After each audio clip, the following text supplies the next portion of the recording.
Hello, this is my Atlanta Motor Speedway race experience. So we got there late Saturday night at the O'Reilly race to walk around the haulers and kind of check out stuff, buy stuff, so we won't have to wait in long lines Sunday. Here's us going back to the car, and here is the same area Sunday. Our seats were really good. We were right there at the exit of pit road, kind of entrance to turns 1 and 2.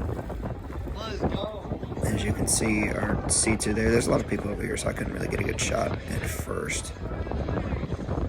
But there were really good seats, honestly.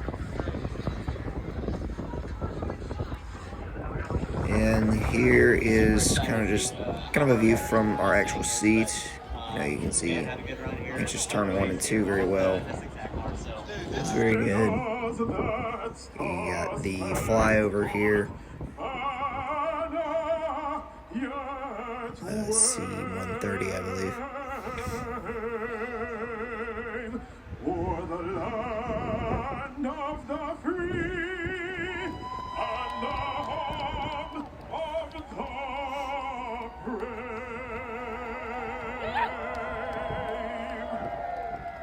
Kind of a slow airplane, but And here we are, rolling off for the pace laps and everything, getting ready for the actual race to start. Doing all that stuff. And here we are at the start of the race. A very good race, might I add, even if the way it ended wasn't in my favorite to watch a race. But here we are. The start of the race was kind of interesting, not much you can tell about a Cup Series race without, waiting until like the end of the race when all the guys start making their moves and everything.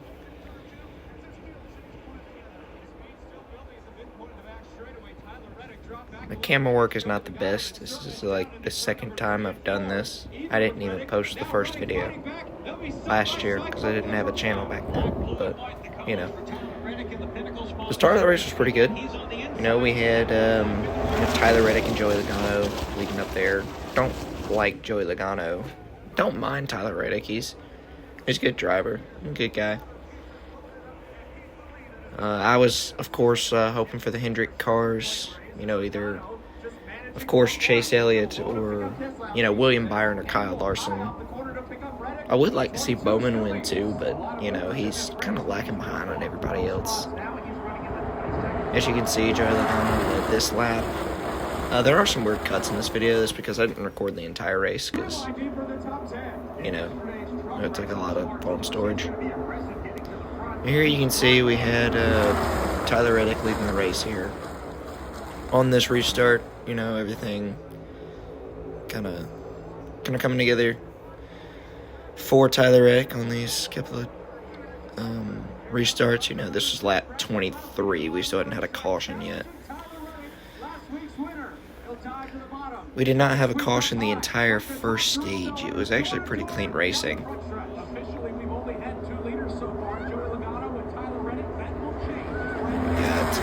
I believe that was Brad Keselowski leading there. Kind of a cool comeback story from his broken leg, honestly. Still don't like him as a driver, though. But he's going crazy over there. Then we got Chase Elliott leading. Of course, I went crazy for that. Here is the second stage restart. We got Kyle Larson up front. I believe that was not the start of the second stage. I believe that was afterwards. Here's another restart. I believe this restart was caused by Shane Van Gisbergen sliding on the grass for the first of many times today.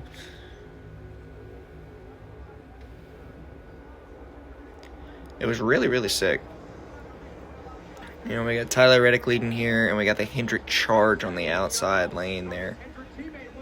You got, who I believe that it's Kyle Larson with William Byron in tow. As they come across the start-finish line, I was very happy because my favorite drivers are leading the race. go, another restart. It was 23-11 on the front row there. I really dislike Bubba Wallace. He is not anywhere close to being one of my favorite drivers. Tyler Reddick over there. I kind of like Tyler Reddick. He hasn't done anything to really, like maybe be like, oh, he's kind of a jerk, but nah. Here we go for another wreck here, and this is where Kyle Larson gets taken out. And that was really unfortunate because he had the fastest car all day. As you can see, Shane Van Gisbergen spun through the grass for, I think, the second time at that point. And you can see we got the restart there. Kyle Larson was unfortunately taken out of the race. So now we got Fords on the front. And the Fords really didn't last that long up front. Like, they led while the sun was out, but they kind of dropped back once the sun went down. And that's kind of how it's been at all the Atlanta races. Like, when they started a little bit earlier, the Fords were very, very strong. But whenever we started doing this later, like 3 p.m. start at the winter, that's when the Fords stopped really winning Atlanta. Is because I believe whenever the sun falls at Atlanta, the Fords kind of just die off. And as you can see here, we got Chase Briscoe leading. Back-to-back races at Echo Park Speedway. We are back to green in the Auto Trader 400. I don't know why this view looks higher. We got a Denny Hamlin leading, which I really, really, really disliked. I don't like Denny Hamlin. That's a chasing lead. And we got some of the Fords leading. It's that beautiful Atlanta Motor Speedway sunset. I know it's called Echo Park Speedway, I just forget to call it that. It's always Atlanta Motor Speedway in my heart. Yeah, we got some lap cars back there. The lap cars were causing not as much trouble as I thought they would at Atlanta. So that dude has like a movie camera. Yeah, then we got the Fords up there. This part stayed green for a good amount of time. And then, of course, we did have another caution. I believe that was for Shane Van Gisbergen spinning through the grass for a third time at this point. And yeah, we got Bell and Cindric on the bottom. Bell up high, Cindric on the bottom.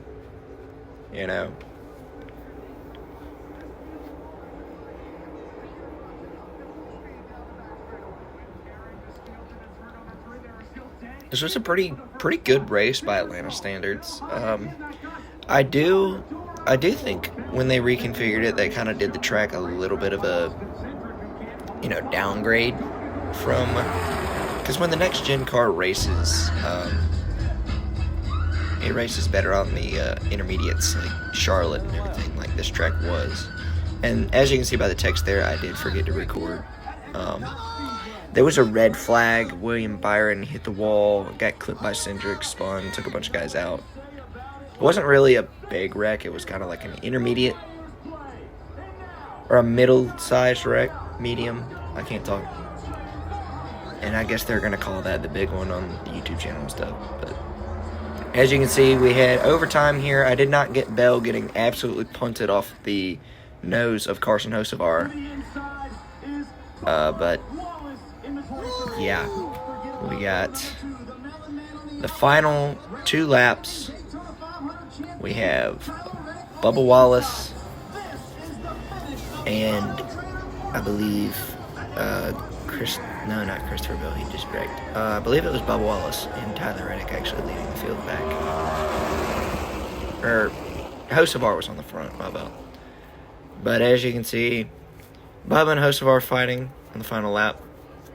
Pretty interesting battle, by the way. I was prepared to crash out if Bubba Wallace won because I do not want to see that man win in person. But as you can see, coming across. We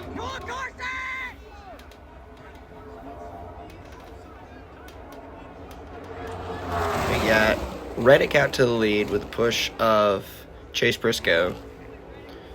And he's got a pretty commanding lead. I was kind of disappointed. Chase Elliott dropped back to like 15th at this restart, so like I just lost all hope for a Hendrick win and was hoping for like freaking Carson Hocevar or something. But as you can tell, coming across the line, Reddick wins the race, 2 in a row for Reddick. His car won with a like 0 front fender left. And, you know, as you can see here, we got the burnouts. I was kind of farther away from the start-finish line, but, you know, burnout. Pretty sick.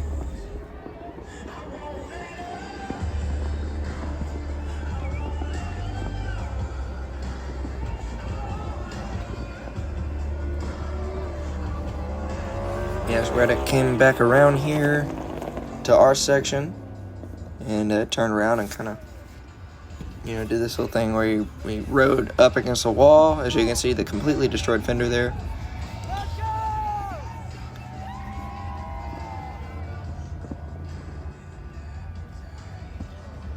Yeah, that was a pretty interesting race here at Atlanta. Anyway, I'll see you in the next one.